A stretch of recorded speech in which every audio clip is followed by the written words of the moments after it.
Olá, amiga e amiga, Deus abençoe a você grandiosamente. Hoje nós vamos falar um pouquinho sobre a situação das pessoas que já morreram, a alma das pessoas que já morreram, as pessoas que já passaram para o outro lado.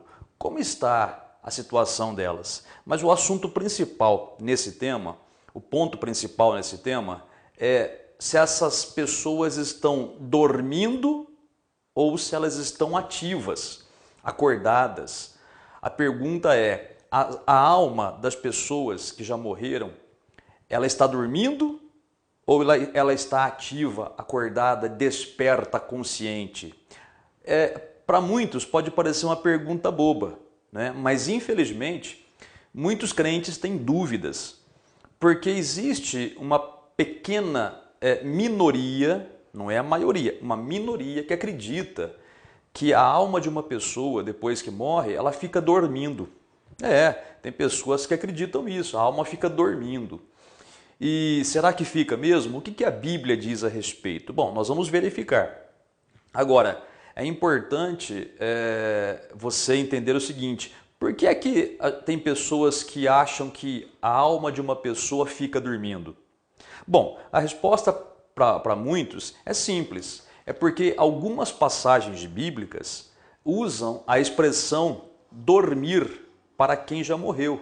Então, quem morreu está dormindo. Sim, a Bíblia usa essa expressão. Por exemplo, o apóstolo Paulo, na sua primeira carta aos Coríntios, no capítulo 11, olha a referência bíblica aí, ó, fala a respeito daqueles que morreram prematuramente. Então, ele usa a expressão dormir. Olha aí, né? Então Paulo fala, né? Por esta causa há entre vós muitos fracos, doentes, e não poucos que já dormem, né? Que já dormem quer dizer que já morreram prematuramente. Então o apóstolo Paulo estava explicando que por causa dos pecados de alguns crentes de Corinto, eles morreram antes da hora, outros ficavam doentes e outros ficavam fracos. Muito bem. Em uma outra passagem, em 1 aos Tessalonicenses, o apóstolo Paulo também volta a falar a respeito dos que dormem, né? Ele fala, não quero que fiqueis ignorantes a respeito dos que dormem, quer dizer, a respeito daqueles que estão mortos. Aí você vai perguntar, peraí, pastor, mas a Bíblia está dizendo que essas pessoas dormem. Então elas não estão dormindo? Estão ou não estão? E eu digo, não, elas não estão dormindo no sentido de puxar o ronco, não. Elas não estão apagadas, vamos dizer assim, né, num sono profundo, de maneira nenhuma. Elas estão ativas, e eu vou te mostrar pela Bíblia. Agora você vai perguntar, mas por que então que o apóstolo Paulo usa essa expressão dormir? Bom, isso na língua portuguesa tem um nome, se chama eufemismo. O que é eufemismo? É você usar uma palavra mais suave, mais branda, para identificar algo, né? Então, em vez de falar morte, porque morte é uma palavra que para muitos ela assusta, né? É uma palavra pesada, morreu, né? A pessoa fica assustada. Então, se usa a palavra dormir, né? É mais suave, é mais branda, é uma palavra mais polida, vamos dizer assim, tá? Mas a realidade é que uma pessoa, quando morre, a alma dela não fica dormindo, não, ela fica ativa.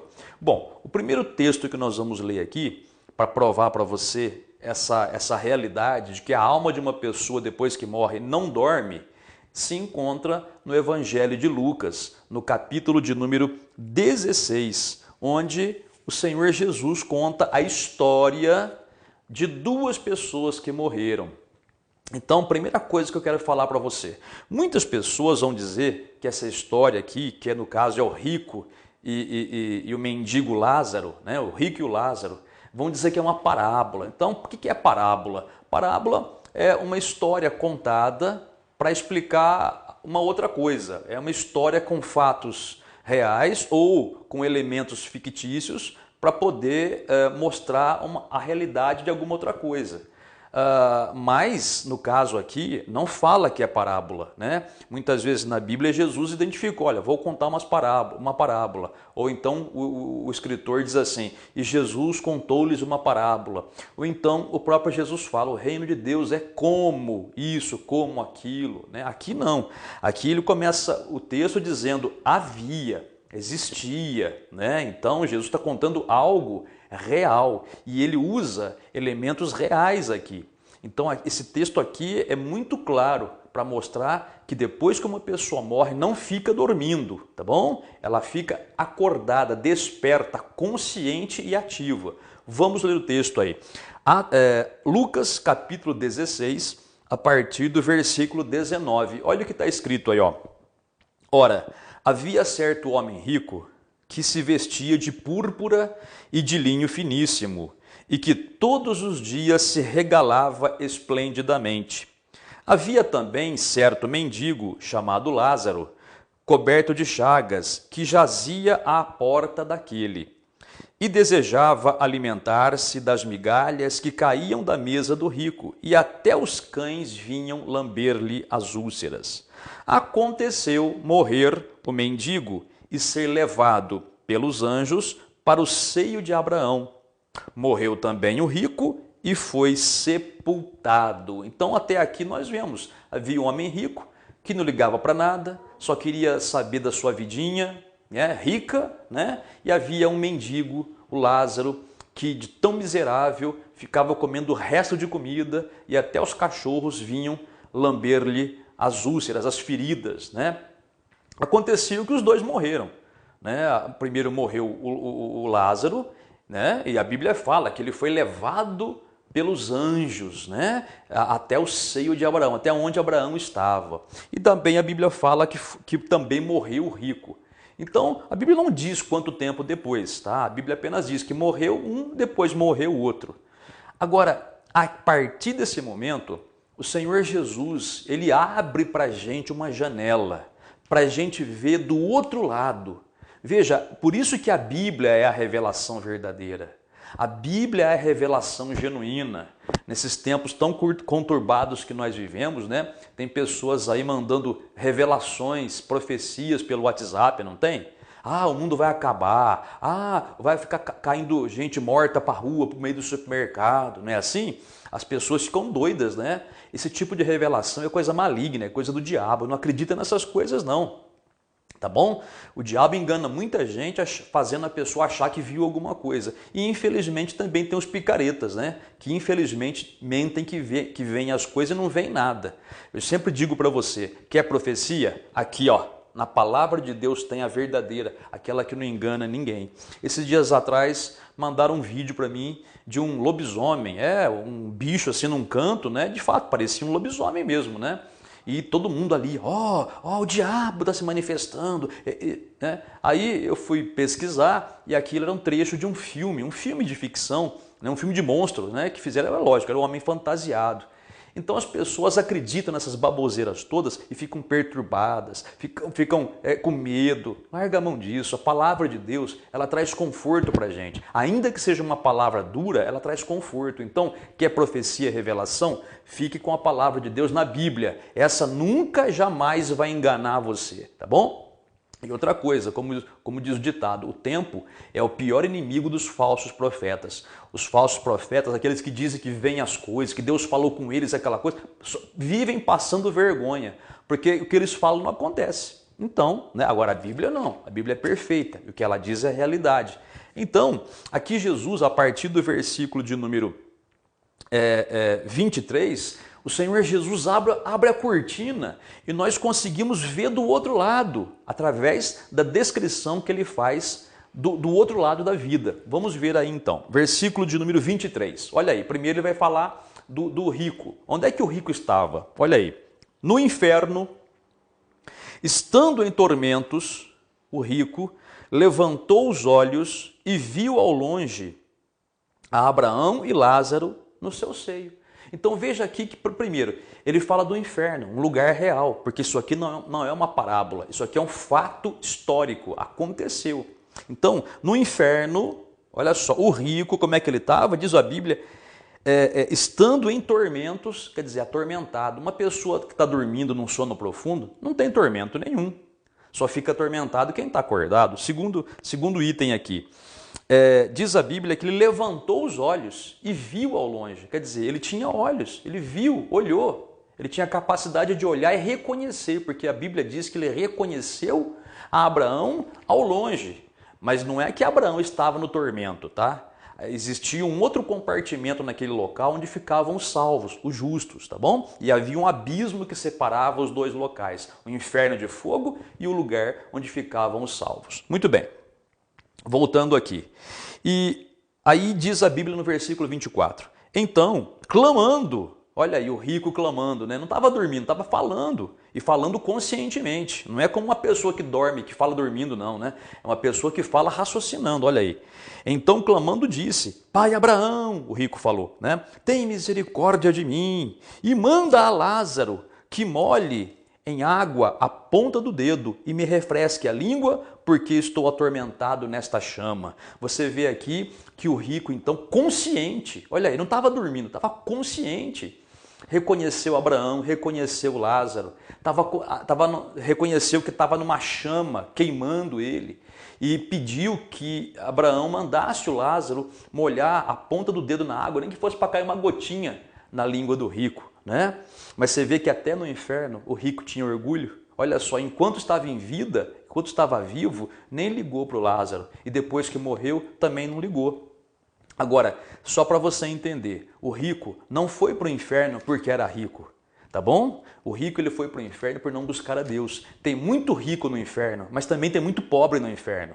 Então, não se vai para o inferno porque é rico ou porque é pobre ou miserável. Se vai para o inferno por não se aceitar a Jesus Cristo como Senhor e Salvador, tá bom? Assim como no céu também, no paraíso também, tem rico e tem pobre, mas são pessoas que aceitaram a Cristo. Voltando no tema aqui, no texto aqui, então, ele fala, você vê, ele olha, ele sente o tormento, sente o calor, sente a sede, não é? Reconhece as pessoas. Veja, a prova bíblica de que quem morre não está dormindo, está acordado, está consciente. E então, diz a Bíblia que Abraão responde para ele, lá do outro lado daquele abismo que separava os dois locais, Abraão responde, olha aí, filho, lembra-te de que recebeste os teus bens em tua vida, e Lázaro igualmente os males. Agora, porém, aqui ele está consolado e tu em tormentos. Veja que Abraão respondeu. Abraão também estava lá, não estava dormindo. Ele respondeu para o rico. Abraão falou. Então, a alma de uma pessoa não fica dormindo, ela fica acordada. Versículo 26. O Abraão continua dizendo, e além de tudo está posto um grande abismo entre nós e vós, de sorte que os que querem passar daqui para vós outros não podem, nem os de lá passar para nós. Então o Abraão já explicou, olha, tem um grande abismo aqui que separa o local onde vocês estão e onde nós estamos. E não adianta, mesmo que nós quiséssemos, é impossível, é proibido para quem está aqui passar para aí e de quem está aí passar para cá. Não tem como, né? E aí o rico então continua tentando, né, alguma coisa. Ele diz assim, 27. Então replicou o rico, pai Abraão, né? Eu te imploro que o mandes à minha casa paterna, porque tenho 5 irmãos, para que lhes dê testemunho, a fim de não virem também para este lugar de tormento. Veja que olha como ele estava consciente. Ele lembrou que na terra ele tinha irmãos. Ele lembrou, ele conscientemente. Então ele até apelou, né? Abraão, pede para o Lázaro ir lá, avisar meus irmãos que mudem o comportamento para que não venham para cá como eu vim. E olha o que Abraão responde. Respondeu Abraão no versículo 29. Eles têm Moisés e os profetas, ouçam-nos. Mas ele insistiu, não, pai Abraão, se alguém dentre os mortos for ter com eles, arrepender-se-ão. Abraão, porém, lhe respondeu, se não ouvem a Moisés e aos profetas, tampouco se deixarão persuadir, ainda que ressuscite alguém dentre os mortos. Quer dizer, ainda que alguém pudesse ressuscitar antes da hora, né? e pudesse vir à terra, ninguém daria crédito. Veja que é incrível como a palavra de Deus é certa aqui. Abraão falou, escutem, como ele fala aqui, né?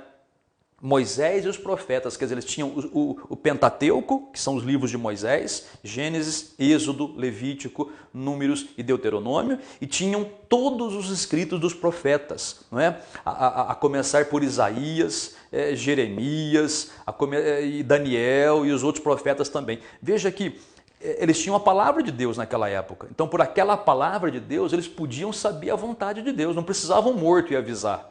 E hoje também é assim. Os mortos não podem vir para este mundo para falar com a gente. Eu sei que tem gente que acredita nisso e procura lugares assim, mas não é bíblico. Você vai dizer, mas então o que são essas entidades que vêm falar? Bom, a Bíblia fala que o diabo pode se transformar num anjo de luz. Os demônios podem imitar a aparência de pessoas mortas, a voz de pessoas mortas e até fazer o cheiro da pessoa morta se manifestar, né? Então é assim. Nós cremos que são espíritos malignos que se disfarçam de pessoas que morreram, como a Bíblia relata, por exemplo, o caso de um demônio ali tentando se disfarçar no profeta Samuel. Agora, voltando no assunto aqui, isso não dá para provar que os mortos não estão dormindo, eles estão acordados? E que, como eu disse no início, a expressão dormir é apenas uma expressão de eufemismo, usar uma palavra mais doce para explicar uma realidade mais dura, vamos dizer assim, tá? Então apenas dormir quer dizer morreu, mas não quer dizer que está dormindo num sono profundo. O texto aqui fala claramente. Você vê todos eles aqui, todos os personagens aqui acordados. O Abraão, o Lázaro, o rico, né? Então estavam todos acordados. Uma outra passagem bíblica que fala a respeito das almas estarem acordadas e falando, né? Está em Apocalipse, no capítulo de número 6. Olha que interessante, olha aí, ó. Capítulo de número 6, a partir do versículo 9. Olha o que está falando aqui, ó. Apocalipse 6, versículo 9. A referência está aparecendo aí, ó. Quando ele abriu o quinto selo, vi debaixo do altar as almas daqueles que tinham sido mortos por causa da palavra de Deus e por causa do testemunho que sustentavam. Clamaram em grande voz, dizendo: até quando, ó soberano Senhor, santo e verdadeiro, não julgas e nem vingas o nosso sangue dos que habitam sobre a terra? Então a cada um deles foi dada uma vestidura branca, e lhes disseram que repousassem ainda por pouco tempo, até que também se completasse o número dos seus conservos e de seus irmãos, que iam ser mortos como igualmente eles foram. Apocalipse capítulo 6, versículos 9 até o 11. Veja, aqui está falando de pessoas que morreram durante a tribulação. Isso vai acontecer ainda, viu? Isso aqui ainda vai acontecer.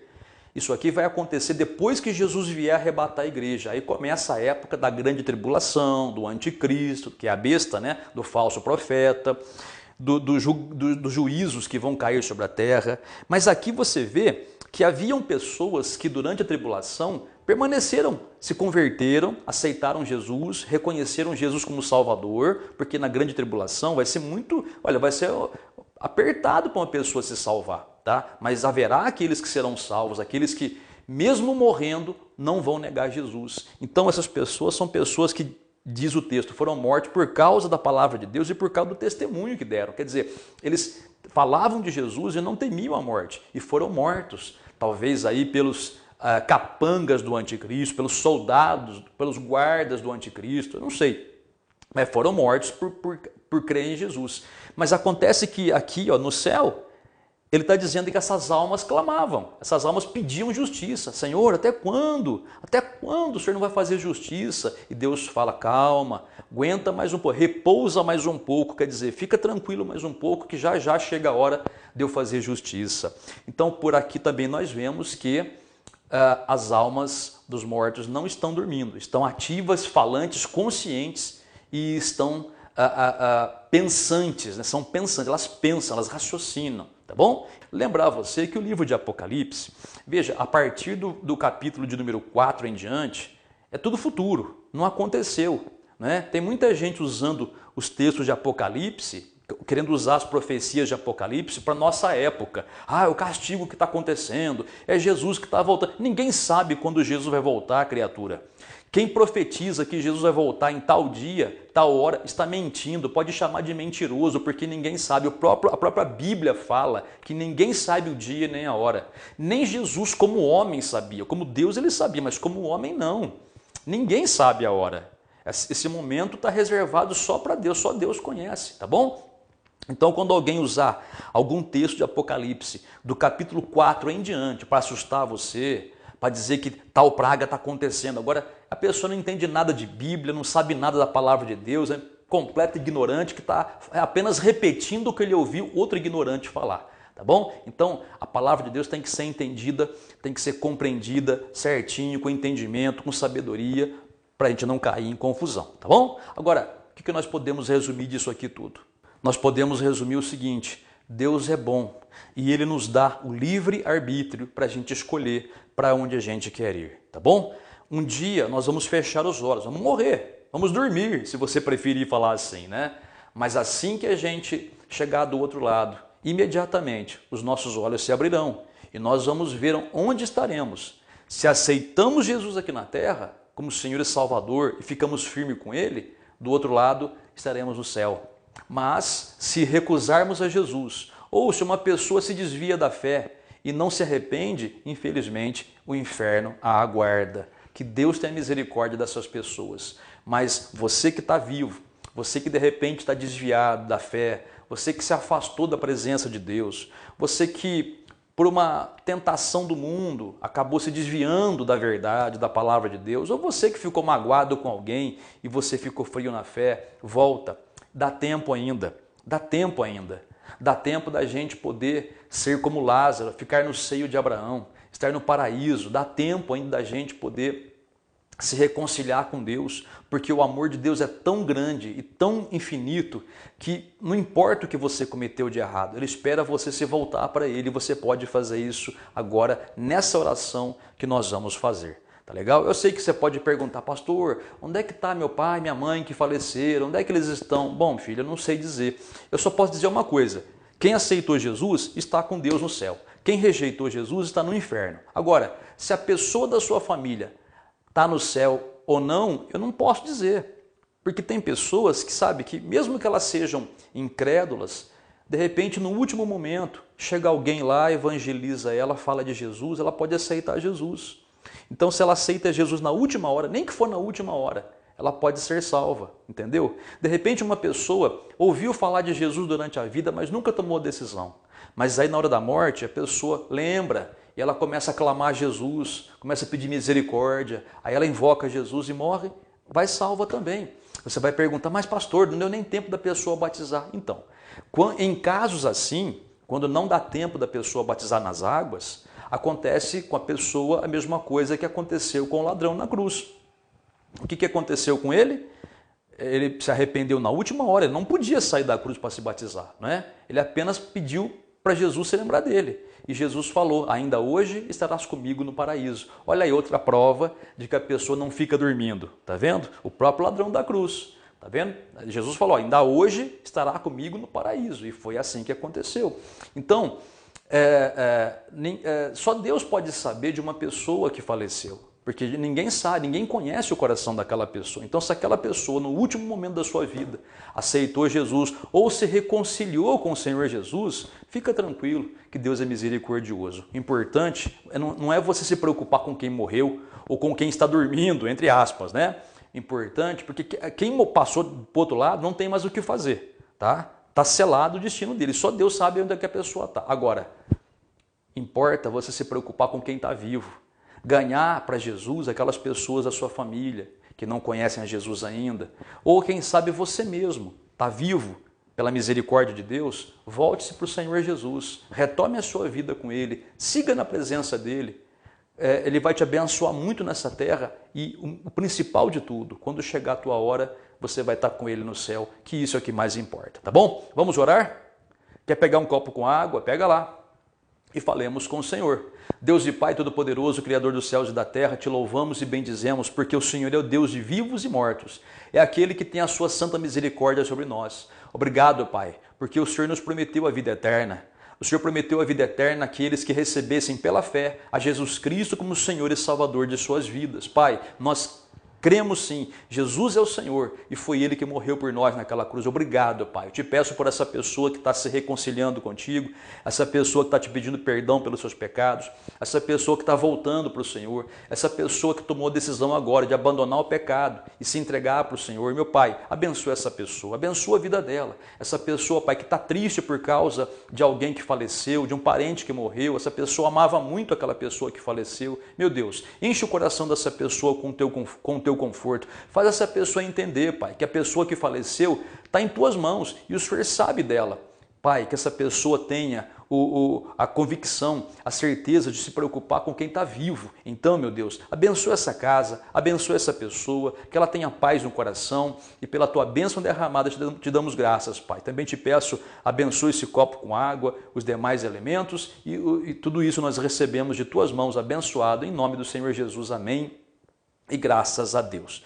Muito bem, meu amigo e amiga, beba da sua água, dê as peças de vestuário para quem tiver que usar, fica tranquilo, fique em paz. Se você fez a oração da fé, segurando firme na mão do Senhor Jesus, Ele pegou na sua mão e está te segurando firmemente. Ele te ama muito e quer mostrar para você esse amor. Confia nele de todo o teu coração, tá bom? E o mais Ele fará, tá bem? Se você precisar, assista o vídeo de novo, para ficar mais forte no seu coração, tá bom? Deus te abençoe e até a próxima.